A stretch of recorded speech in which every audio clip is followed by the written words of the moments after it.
Welcome back to the Tech Zone. I am Paul Amadeus Lane, Czar of Technology, and thank you so much for staying tuned to the show. We kind of teased this before we went to break. The way that we consume content now, TV programs. If you think back to when you were growing up, if you're around my age, I'm dating myself. Well, I heard a rumor. There were once no subscription television services. And then along came On TV. Then came Select TV. Then I remember Group WB cable came along. You can get all these different channels. It only costs you like $60 a month. I remember my father, he wouldn't have it. He said, I'm not paying for no TV. TV is free. We can get it over at tenner.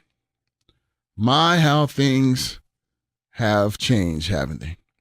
And where we're at in a stream of time when it comes to technology, we are starting to see a lot of streaming content services such as Netflix, Amazon, Apple TV, and Hulu. And they have launched their subscription services to watch TV. Some of them even have live TV content now, even YouTube. You can subscribe to that now too at lower cost. And what does that mean to the big giants out there? Well, some of them have complied and started to not only offer their services like in cable packages, satellite packages, but also streaming packages too. Now, what does this mean? How does this equate to numbers? Well, Netflix has now over 120 million users. Amazon, 90 million. In the past 3 to 4 years, they have gotten into original programming content. Think about Man in High Castle when I interviewed the cast last year. And I remember when I first saw that on Amazon Prime, I was so pleased that I can binge watch. Didn't have to worry about the commercials, like one of my friends says. I'm talking about commercials. Big TV networks doesn't like that. They like commercials. That's how they get advertisers. But what does all this mean in the stream of time?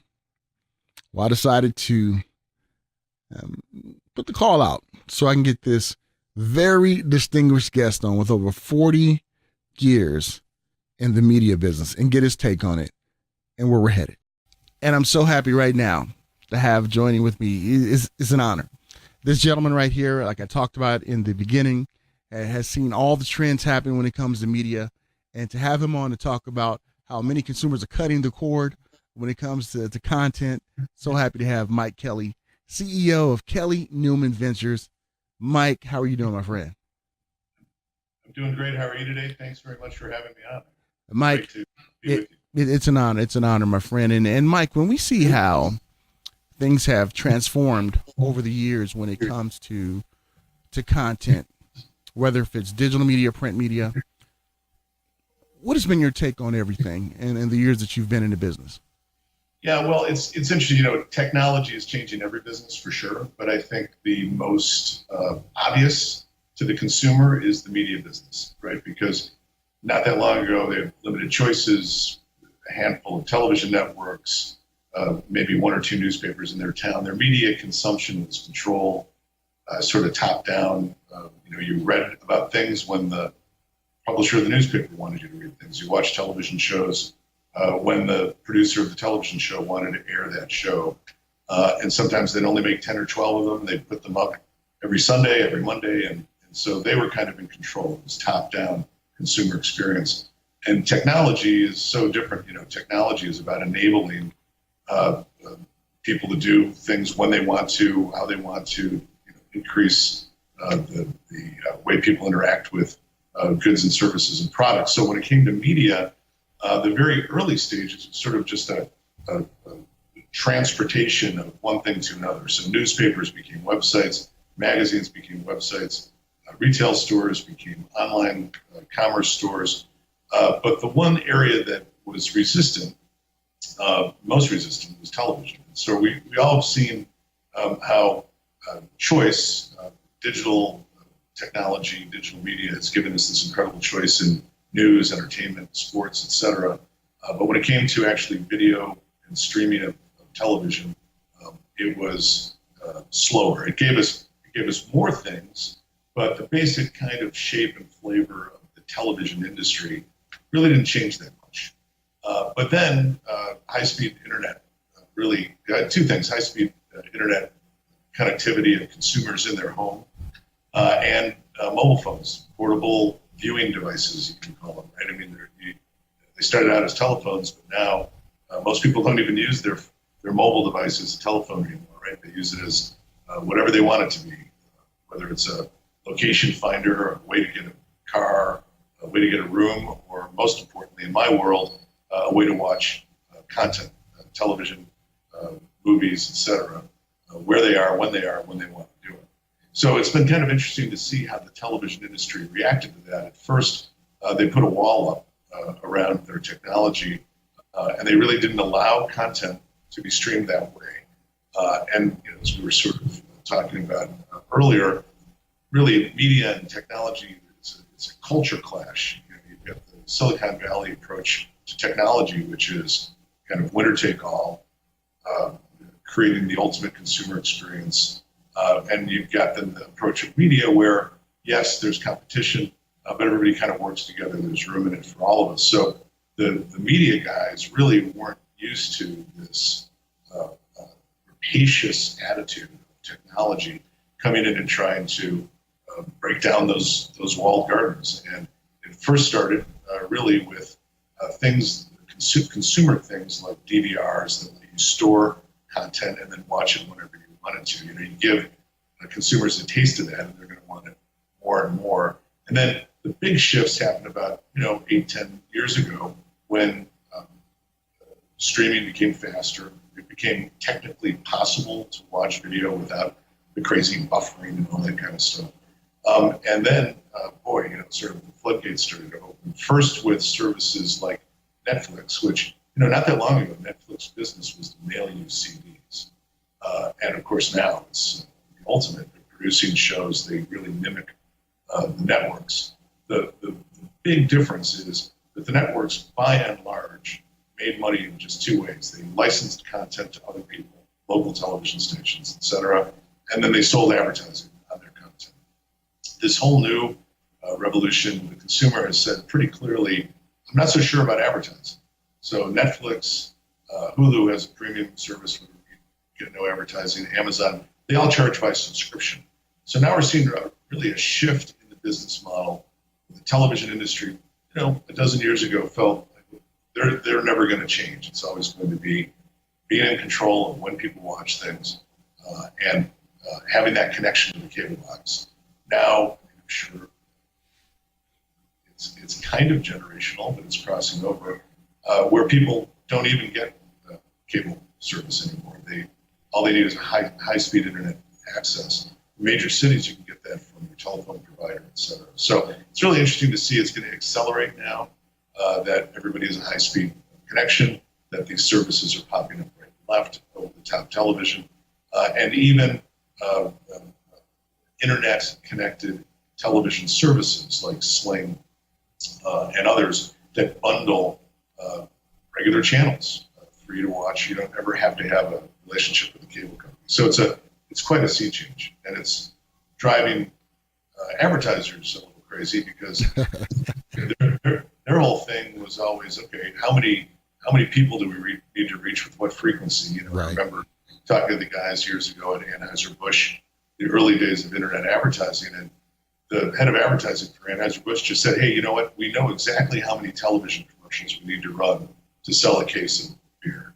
We have no idea how much web advertising to do to sell a case of beer. Well, they figured that out, for sure. Now the question is, how are they going to get big audiences on television when everybody's watching shows when they want to watch them in little snippets? So it's I think the next big wave is going to be to understand how do we take this fragmented consumer experience of watching television in little snippets wherever you are, whenever you are, and kind of pull all that together to make large audiences again, so marketers can use it. But even then, advertising is going to change. Absolutely. And Mike, when you were over at AOL Media Networks, Weather Channel, and Time Warner, did you kind of channel your inner Jedi and foresaw this coming, or or did you knew something was coming, but not as robust as what we see today? Right. Yeah. Each was at a kind of different phase, and each had a different opportunity for sure. But it reflects what was happening at the time. So at Time Warner was really trying to figure out. All right. It was right after the AOL merger had not lived up to its potential. Let's put it that way. And we had to figure out, okay, how do we make sense out of the fact that we own a movie studio, a cable network, and a magazine company, et cetera, and AOL, which was at the time the largest internet service in the world. So we had more people online, we had more people watching our movies, we had more people reading our magazines than any other media company. And at Time Warner, we had to figure out, okay, how do we make it all work together? And there, digital became this great unifier for everybody at Time Warner. If you were in the magazine business, you needed to launch websites. In fact, one of my jobs, I was the publisher of Entertainment Weekly, and we created Entertainment Weekly Online way back in 1994, when this all was just starting. So the magazines were trying to figure out what to do, but they had to figure it out on their own. The movie studios were trying to figure out how do they control privacy, how do they keep people from streaming movies or pieces of content without paying for it, that kind of stuff. So that was really about strategy and organizing people around the idea of digital. AOL was straight digital. At AOL, the issue was that back then, 2004, 2005, believe it or not, there was a lot of debate whether or not the internet would be an advertising medium at all. Right? People would say, Google maybe with search words and search ads, but regular advertising will never be on the internet. However, we were determined to do something about that. So we built a whole organization, 1,500 people all around the world. That was all of our digital content, all of our digital advertising sales, et cetera, technology, and really put together what was then the first, I would say, modern digital media company inside of AOL. And it was, extremely successful. Others like Yahoo were doing the same thing. MSN. And so really in those early 2000s, I guess you'd call it, between 2004 and 2010 maybe, the whole idea of digital advertising as a real marketing medium was born. And so that was exciting. It was a very exciting time. I mean, literally billions of dollars moved from offline media to online media. And, having a front row seat at that was quite exciting. And I learned a lot too. Really, that's when this whole idea of consumer choice started to really take root, because what we were seeing is that the digital media companies were starting to find their way to the shores of the traditional media company, where CBS started buying digital companies, NBC started to buy and build digital companies. All of a sudden, they were looking for ways that they could stream their content because the technology would come a long way. I'll give you an example. Do you remember the Live 8 concerts around the world? Oh, yes. Yeah, in 2006, I guess. AOL streamed those simultaneously. Our biggest concern back in 2006 was that our technology would melt, because no one had tried to provide kind of streaming content at that scale ever before. And it all worked. But at the time, we set a record for the number of people streaming content at the same time. And it was 250,000 people, which now seems laughable. I mean, every night in America, millions of people were streaming content. But that wasn't that long ago, right? 10 years ago. The Weather Channel was different. The Weather Channel was such an incredible brand. And as a cable network, it was so powerful. It was in every household, watched by everyone. But the Weather Channel also owned weather.com, which was, for many people, the way they checked their weather every day. But something happened in 2007, and that's the launch of the iPhone, and it created a whole new opportunity for content makers. So our view at the Weather Channel is we had a unique opportunity to use mobile to deliver weather. At the time, mobile apps were kind of rudimentary.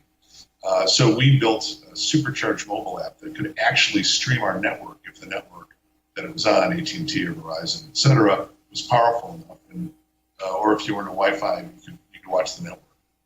There again, our partners in the cable industry that distributed the Weather Channel, they didn't want us to do that because they felt they were paying us money for the Weather Channel. But every once in a while, when there was a bad tornado or when there was a hurricane, in our contract, it let us stream the network. And so we hate to say it, we sort of lived for those days. And it was a big change in the way we thought. And also it grew so quickly. From 2009 to 2011, or 2012, I guess, we went from having about 500,000 people using the Weather Channel on mobile to 100 million. So it really exploded along with mobile. And now you can watch any channel on your mobile phone that you want through your carrier, your cable company, or through Verizon, Fios, etc. It's quite a change in just a relatively small amount of time. And what it gives content makers is so many more bites in the apple. I mean, it should be one of those things where it's embraced, and I think you're just starting to see TV embrace digital rather than see it as a threat. And so we're going to see a lot of change, positive change in the next 5 years for sure. You bring up a very good point. I had an opportunity to talk to Jay Firestone, who's the executive producer of Sci-Fi's Dark Matter, and we had a chat. And I asked him about they were wondering if they were going to get season 3. It was right after season 2, and I asked Jay. I said, Jay, do you think your Netflix or your on-demand numbers will help out?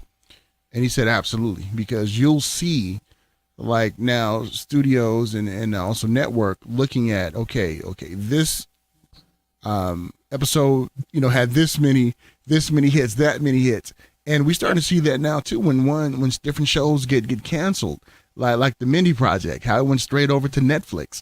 So my question is that if the networks are seeing consumers are how many hits do you think are views via the digital platform will get the networks to move and say, okay, well, we'll cancel it from traditional TV, but we'll move it to our streaming platform. What's the numbers are they looking at to see if it's a success or not?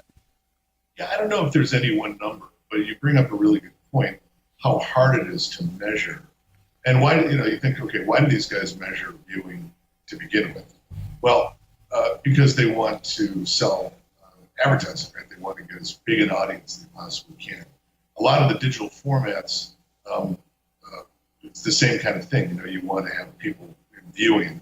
So YouTube really was the pioneer here. When YouTube started to put content online, and all of a sudden pieces of content were getting millions, tens of millions, sometimes hundreds of millions of views, I think that the traditional content creators like television networks and studios said, well, wait a minute, there are large audiences online if we have the right kind of content. But simply porting a sitcom to online isn't necessarily going to get you that. It's different. So I think also it's a creative revolution, shorter form content, different kinds of shows. And I think that was the early days of experimentation with, okay, how do we do this? A lot of early streaming was really promotion for shows that were on television. Now, with the over-the-top guys getting involved, they have a completely different business model. Netflix has 100 million subscribers that pay them $9 a month or something. That's a lot of money that they are now using to make original programming. And it's sort of taking a page out of HBO's playbook. HBO has always spent a lot of money to create great content to keep you subscribing to HBO, but it was always through your cable company. Well, now guys like Netflix and Hulu and Amazon and now HBO go directly to the consumer. It's a big change. And instead of saying, I want you to watch an ad in exchange for getting this great content, they're saying, why don't you pay me every month and you can watch whatever the heck you want. That's true. And you can watch it when you want. And, this whole idea of binge watching started with DVRs when people would save up a season of something and they'd watch it all on the weekend. It's really smart of Netflix to launch all these things at one time. I mean, you're going to be darn sure that you're a subscriber when the new season of Orange is the New Black comes out, because it's all going to come in at the same time. That's true, because I remember when we first got our DVR. I think we got the Dish Network one at first, but now we have DirecTV. But I remember they said advertisers did not our networks were not too crazy about you using that zap button to zap those commercials, because that's how they make their money. But it seems to see, kind of like what we talked about off air, about how ones don't embrace change, they'll definitely be left behind. And you talked about the binge watching and what that has done. And when we look at how things are going now with the content they choose to use, whether they want to embrace the digital media platform of it, where ones can do catch up and binge watch. What do you think we're at in the growth of things? When it comes to different media just transforming. Do you think we're at the halfway point, or are we at the end right now? I don't know. I mean, all I can tell you is I've been doing this for. I hate to say this, probably I think my fourth decade in this business. Well, you look only 30 though. So I don't know where we are. I think that the signs that you look for are what you just mentioned. Things like measurement. How do you measure how many people are watching your programming if it's fragmented and people might watch it months after you put it up there? You have to come up with kind of a different model. So I do think the next, not to get into the weeds too much, but I think the next business innovation is going to come on the measurement side, because ratings and things like that are becoming somewhat irrelevant, when really what you want to know is, what is Paul watching? When is Paul watching it? What else will Paul watch? And how do I sell it to him? And if I get enough Pauls, I'm going to make a lot of money. Where before, if a show didn't hit a certain rating, well, it was canceled. Yeah. Now, like they've brought back Arrested Development, and they're showing Arrested Development. And apparently, it's a whole new generation of people, are subscribing to get Arrested Development. For content makers, even like you, I mean, think about how it's revolutionized what you do. Instead of being an anonymous person sitting in the studio, you can do podcasts, you can distribute differently. Your content can ring out. The question is, how do you make money at it? At the end of the day, they call it the media business, because there's a business motivation. Yeah, it's not media hobby. It's not media hobby, right? Right. Absolutely. And Mike, as we draw our discussion to a close, what I wanted to talk to you about too was when different companies end up buying other companies. Let's say like when NBC, AT&T brought Time Warner, when Comcast bought all those different media companies. Well, let's talk about that. When why did they say that was a great investment for them? Well, I mean, there's the reason they're doing it is because the owners of the high-speed networks, like Comcast and AT&T, know that if it all goes to over the internet, if all the content goes over the internet, they don't want to be the quote-unquote dumb pipe that just transports other people's content and other people make money at it. So AT&T pretty much ensures that they're going to create value on their high-speed network, which they spend all their money improving, by owning Time Warner. And I think they'll probably end up buying more content. For Comcast buying NBC, it's the same thing. So also, these things tend to run in phases. And Comcast bought NBC quite a few years ago now. AT&T is now just buying Time Warner. But look for, Verizon bought AOL and Yahoo. They're going much more in a digital direction. But look for them to be interested in, some sort of a broader entertainment play. For that matter, some of these other emerging cable companies, what's happened in the cable business is a lot of consolidation. So Time Warner Cable and Charter Cable are together. They're almost as big as Comcast. So it's going to be really interesting to see how these huge high-speed networks leverage their business in a world where, selling people the cable box may not be the best way to go. Well said, my friend. Well said. And Mike, before I let you go, Let's give that website out there so viewer and listener out there who are checking it out can say, hey, I want to keep up to date with Mike and them, or are doing if any future endeavors are going to come up. So, one's always want to connect. So how can they do that, my friend? All right. That's great. Thank you so much. Yeah. And what's that web address, Mike? It's KellyNewmanVentures.com. Awesome. And I love what it says. We help increase the value of your company. So that's what I'm talking about. Value, value helps you pay the bills.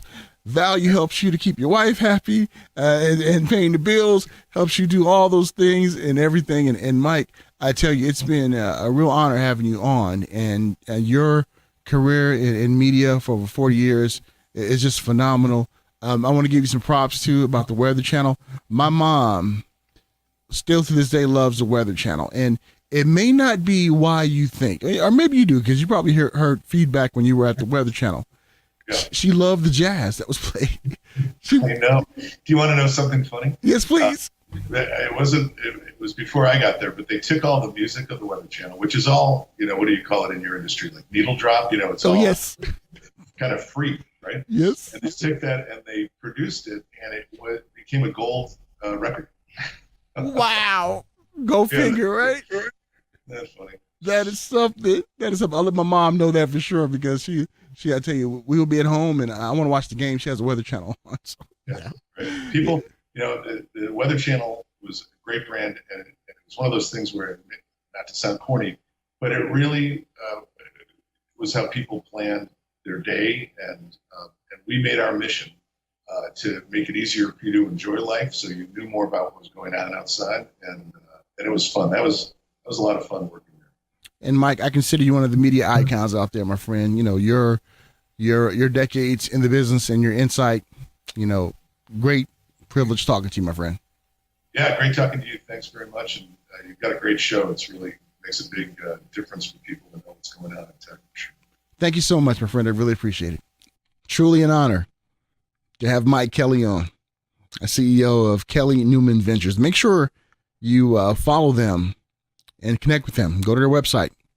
I guarantee you'll be in store for some great things. That's all I'm going to say about it. And and that's it. Hey, when we get back, we're going to talk about what can we do to enhance our brand, our online presence, so we won't get frustrated. We use the right hashtag, but nobody is trending. We'll find out more about that coming back right after these messages.